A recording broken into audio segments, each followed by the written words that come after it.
ことか、なんかもうなんかいい方悪い方って考えなくなって。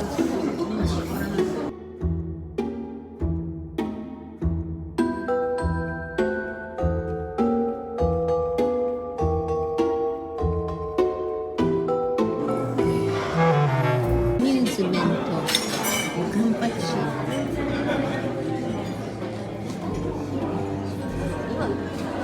カンパチって韓流の魚のイメージがあるから高知って意外ですよね。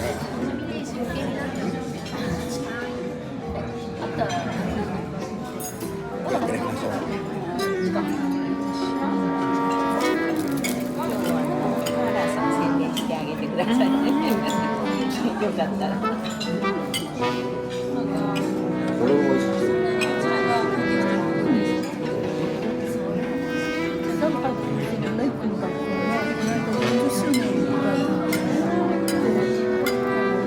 年末に私が高田分出して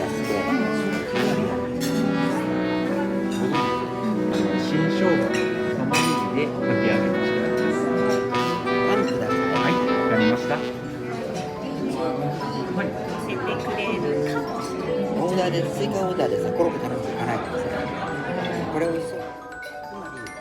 つまり8キロの消えちゃいましたね。ああ、そうですよね。消えちゃった。消えちゃったって。だってほら8キロお兄ちゃんが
今日の服なんですけれども、これは、シルクサテンなんですね。私はシルクサテンがとても好きなのでよく使うんですけれども、非常に紋目がいくつなのかちょっと分かりませんけれども厚いんです。ですからしっかりとしていて、このジャケットといいジャケット風なのにはとても合います。このちょうど裏側も同じ生地を使っているんですね。そしてここでついております生地があまりなかったものですから、ちょっと工夫をしてまして、ここでも2枚を裏地と表を縫い合わせています。お袖も、七分よりも少し短めですね。このぐらいですととても、お袖が邪魔にならずに、これもまたとても着やすいです。お色はオフホワイトですね。少しベージュがかっております。シルクはもうタンスの中に生地をしまっておいても1年で色が変色してしまうんですよね。ですけれども、それはそれでよろしいのではないかなと思います。そしてここをブローチでちょっと留めてみて、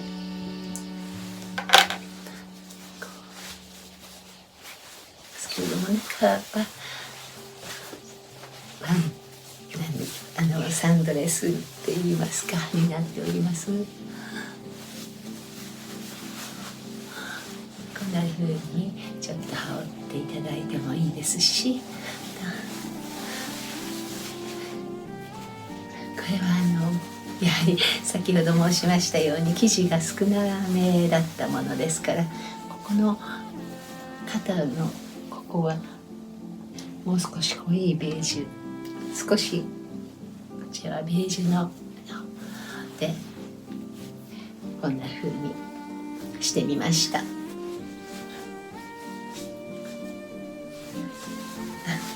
ちらもいつも通り私はこの1枚で剥がないわけ、ここ入れないわけなんですね。普通でしたらばここに、後ろにここで切り替えがあったり横で切り替えがあったりとかするんですけれども、私の場合はそういうことをせずにこんな風にして作っています。そしてやはりこれも1枚の布地を合わせているので、下にもここにも縫い目がなくて、1枚の布地を半分に折って肩でつなげるという縫い方にしています。ちょっと今なんですけど、ちょっとこんな風に縫い目が、裾のところも縫い目がございません。こんな風にして使っています。そしてここは少しパールですとかラインストールのを合わせてこんなデザインにしてみました。幅もあまり、もう本当に救急の生地をもう目いっぱい使ったので、もう少しゆとりがあればよかったらいいんですけれども、その辺は適当に工夫をしながら生地を生かして合わせて作っています。これはウェディングドレスにもなるようなシルクサテンなものですから、とっても厚みがあって非常にいい生地だなということなんで、なんとかうまく活かせる方法をと思ってこんな風に作ってきているんですけれども、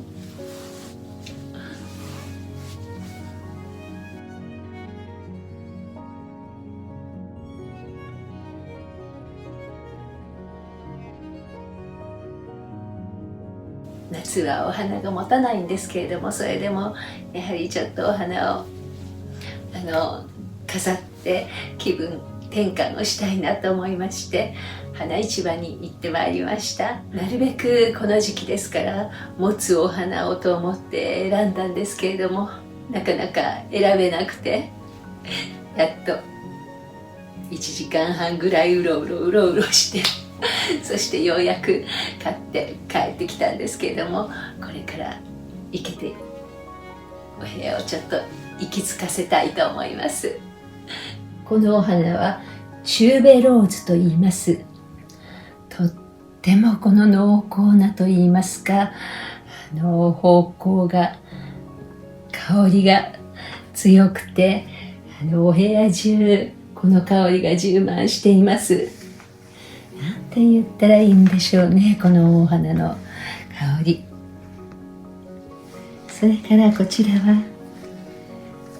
このグリーンのカーネーションがとても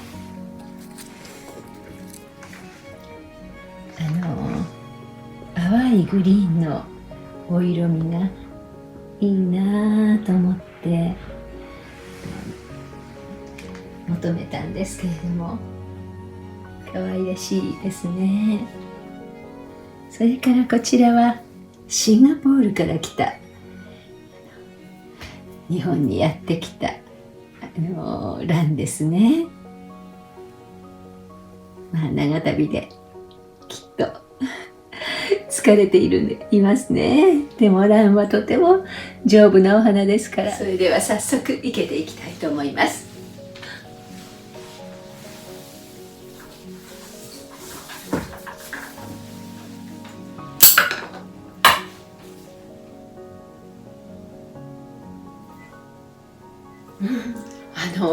かすかにとても清涼感のあるいい香りがします。かすかにほのかになんですけれども、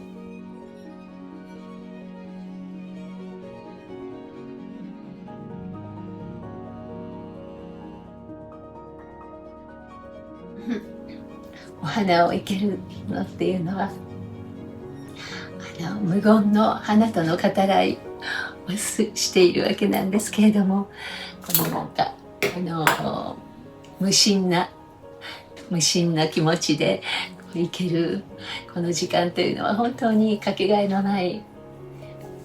豊かなものですよね。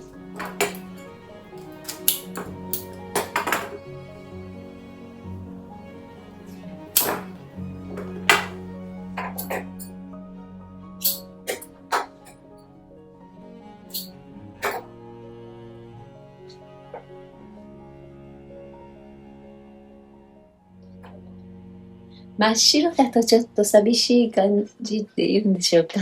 にもなるかなと思って、少しグリーンがかった白ではあっても少しグリーンがかってるお色を選んでいたんですね。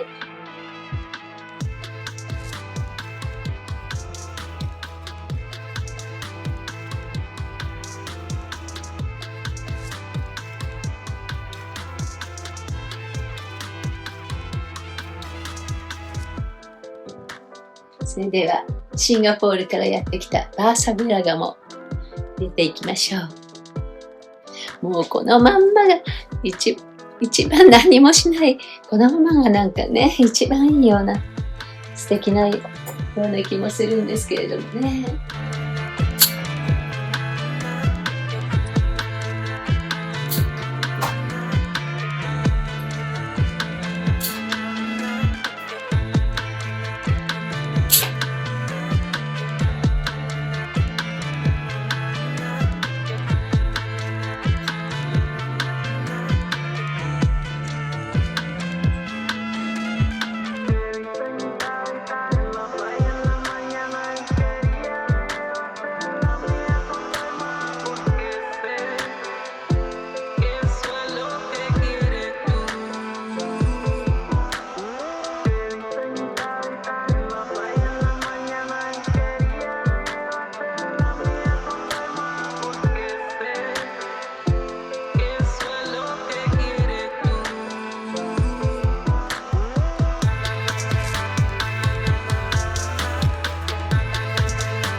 今日は綺麗なお花が生けることができたので、美しいものについてのお話をさせていただきたいと思うんですね。これはいつかお話しさせていただきたいなとずっと思っていた、私にとってとても大事ないつでも自分の頭の中から離れないと言いますか、この今からこれも何十年前でしょうか、ノートに記したところのことをいつでも思いながら暮らしているんですけれども、それをお話しさせていただきたいと思うんです。これはプラトンの国家というとっても熱い本があるんですね。大著なんですけれども、晩年に書かれた作品なんですけれども、この中のどちらにいたしましても、このプラトン哲学といいますか、プラトンを知るためにはといいますか、イデアということを一つ理解する必要があるんですけれども、イデアというのはプラトン哲学の中心概念なんですね。それをいろいろな角度からいろいろなお話でプラトンはいろいろな角度からそれを語り継いだと思うんですけれども、その中の今日は少しでも自分自身が、そして皆様と共に美というものに近づけるようにお話を進めさせていただければと思うんですけれども、その哲学にご関心があまり向かない方もいらっしゃるかもしれないんですけども、お付き合いいただければ幸いです。これはプラトンのその国家の中からの引用とともにお話を進めさせていただければと思います。真の哲学者とは真実を見ることを愛する人たちだというふうにプラトンはソクラテスの口を借りてこの著書の中で語っております。美というものと醜いということですね。これとは互いに反対のものである以上、それらは2つのものである。美と醜、2つですよね。で、そしてそれは1つずつ、全く別の1つずつのものですよね。これは一と多っていうことが非常にこのギリシャの哲学では重んじられたといいますか、パルメニデスという哲学者がプラトンの時代の前の時代に来ていて、その一と多ということを非常に掘り下げた哲学者でもあったわけなんですけれども、そのパルメニデスの思想をプラトンは非常に色濃く影響を受けているんですけれどもね、例えば美と醜、美と醜いというものだけではなくて、例えば正と不正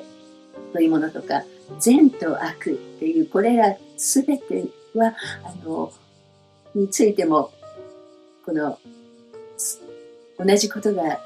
言えます。それぞれすなわちそれ自体としては正しい不正という一つのものであるけれども、いろいろな行為といろいろな行為と結びついて、事物と結びついて至るところでその姿を表すために、それぞれが多くのものとして現れる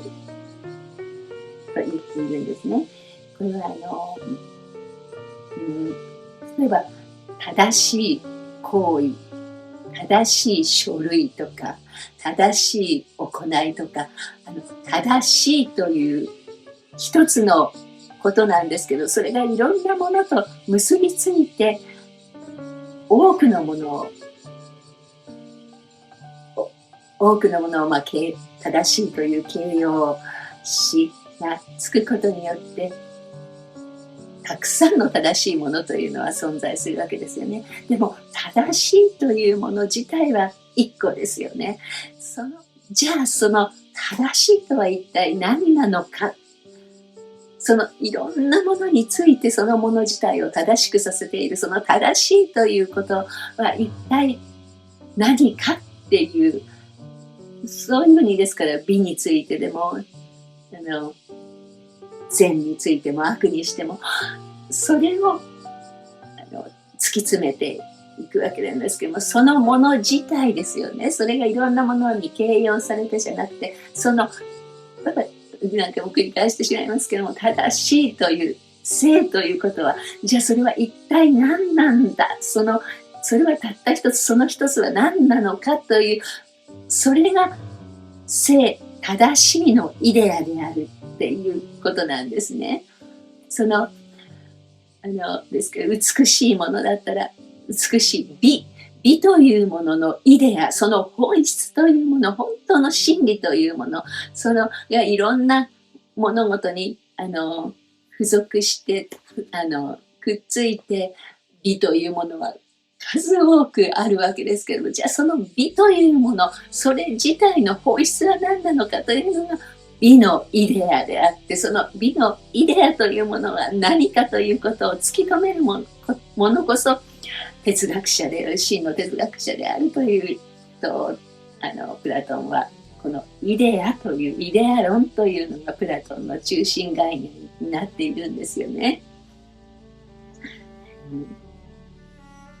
例えば見物好きの連中や技芸の愛好者たちや実践家たちと、他方我々の議論の中心であるただその人たちだけが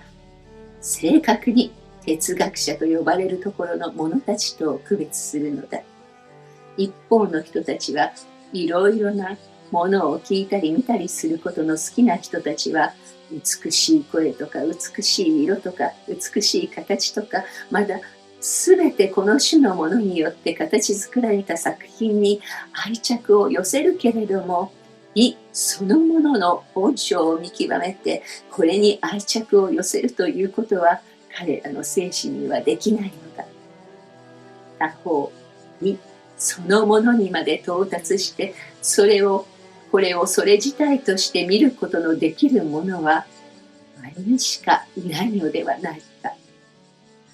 では、いろいろな美しい事物は認めるけれども、美それ自体は認めもせず、それの認識にはまだ導いてくれる人がいてもついていくことができないようなものは、夢を見ながら生きているのだろうか、目を覚ましているのだろうか。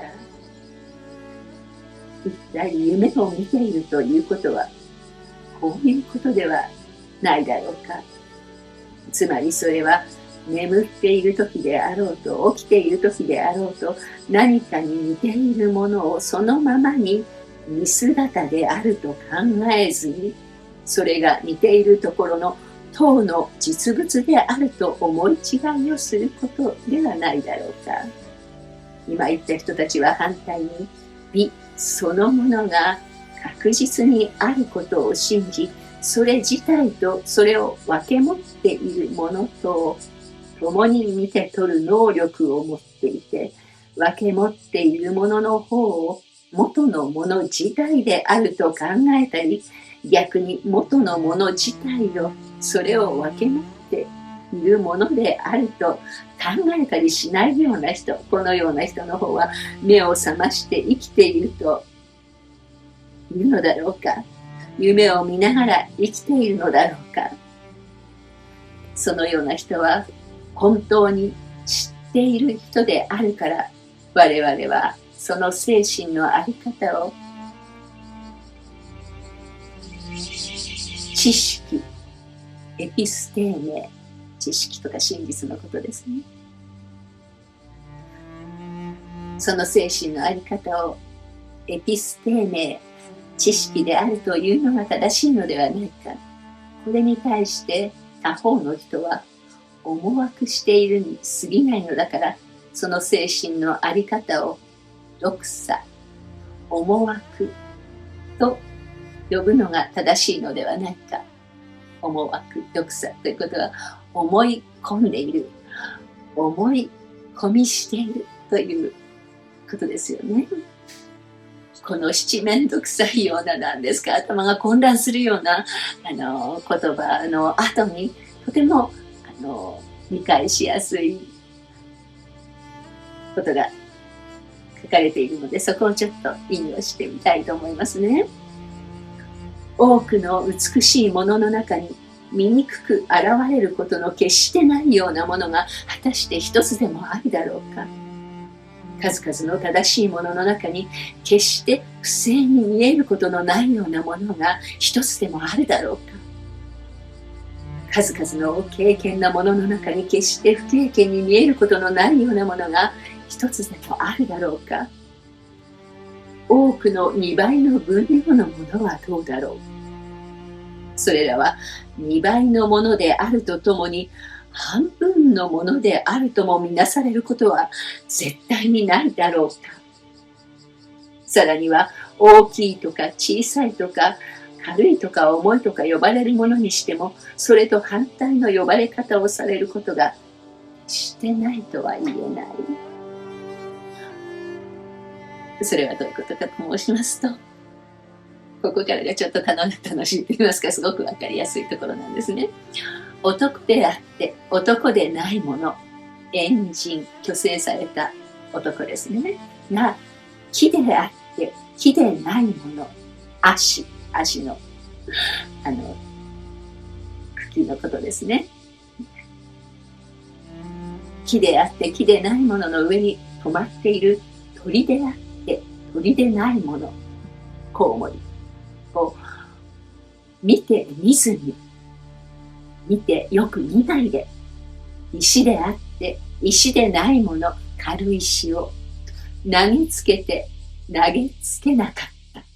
投げたが当たらなかった。その他について多くの人々が持つ雑多な考えというものは、純粋にあるものと純粋にあらぬものとの中間のあたりをさまよっているものだ。多くの美しいものは見るけれども、美そのものを見ることなく、他のものがそこまで導こうとしてもついていくことのできない人たち、また多くの正しいものは見るけれども、正しいそのものを見ない人たち、その他すべてについて同様の人たち、このような人たちは万事を思い込みしているだけであって、自分たちが独裁ですね、しているものを何一つ本当に知っていない。これを思い込み愛好者というようにプラトンは言っておりますけれども、公序不変に同一のあり方を保つ人たちは、それぞれのものについてそれ自体としてあるところのものに愛着を寄せる人々こそは愛知者、哲学者と呼ばれるべき人々だ。このように国家の中で語られるところがあるんですけれども、私は美というものに対しても、その本当に自分は美というものの本質を知っているんだろうかということをいつも自分の中で反芻しているんですね。一歩進むと、今までの自分は何だったんだろうかと思うわけなんです。ですから本当に命が尽きるまでに美のイデアまでたどり着けるのかどうなのか分かりませんけれども、それでも少しでも本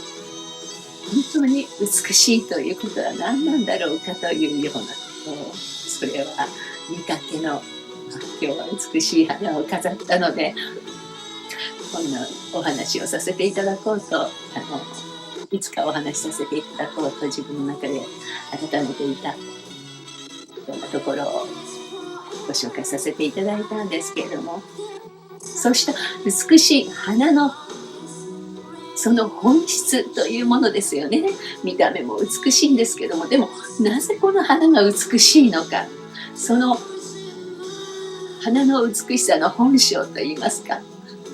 その全てに共通する美しい美というものの本性というもの、真理というもの、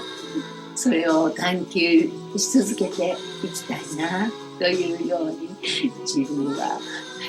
未熟な身でありますけれども、一歩でも二歩でも少しずつでも自分の人生をそうしたものに近づけるように、そうしたものが理解できるように暮らしていきたいなというふうに思っています。今日はちょっと何ですか、七面倒くさいような、頭がこんがらがるようなお話で締めくくらせていただきましたけれども、少しでも皆様のお心に届くことがあれば幸いに思います。本当に夏真っ盛りでございますね。外でもセミがせわしく鳴いていますけれども、どうぞ